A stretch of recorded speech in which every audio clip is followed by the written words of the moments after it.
Alright guys, in this video we're going to be talking about simplifying expressions involving scientific notation.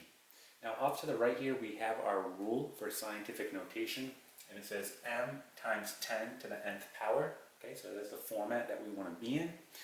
And then it says below where m has to be greater than or equal to 1 and less than 10. And so this is pretty straightforward. What you're going to do here, right, essentially just going to do the operation with your m. So in this case, here's my m, and here's my m. So I'm simply just going to do 9.1, so 9.1 divided by 1.3. And I'm going to get here 7. So I'm going to put 7.0 so we can see where the decimal point is. Right, so 7.0. Now go back to your properties of exponents. Notice here, I have the same base, right? I have a base of 10, and I'm dividing.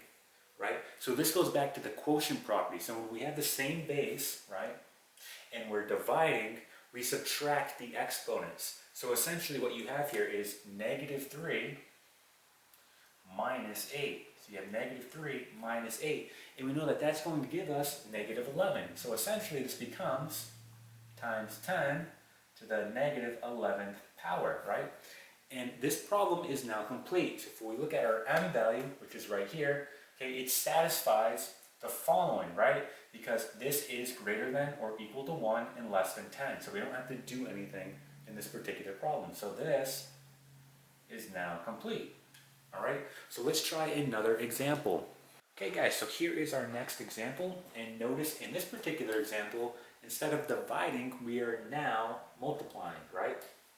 So we're going to do the same thing here. Right? Except now we're going to multiply. So for example, if I look at my m values, right? This is going to be my m, and this is going to be my m, right? So remember when we divided, we simply just did the operation out. Well, we're going to do the same thing here, except we're multiplying. So essentially I'm doing 3.5 times 5.2. So 3.5 times 5.2. And when I do that, I get 18.2. 18.2. Okay? And then, right, go back to your properties of exponents, and in particular the product property. So when we have the same base and we're multiplying, we simply add the exponents, right? It's the opposite of division where we subtract. Now we're adding since we're multiplying. So we're essentially doing 8 plus 5 here, right?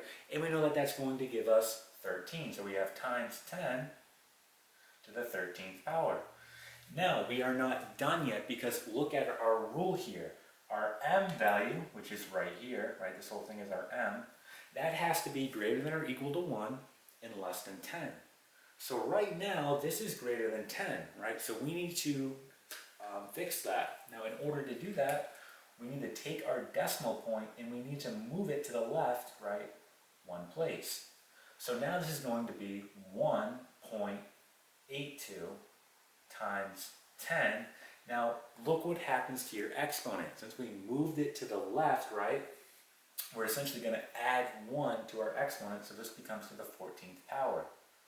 Okay, so essentially, right, if you have 18.2 times 10 to the 13th power, right, these are both equal. Right? These are both equal. They're the same number when you go ahead and take it out of scientific notation, right? And that's what you want.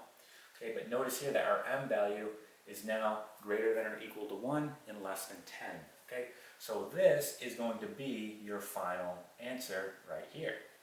Okay, and that is how you go about simplifying expressions involving scientific notation.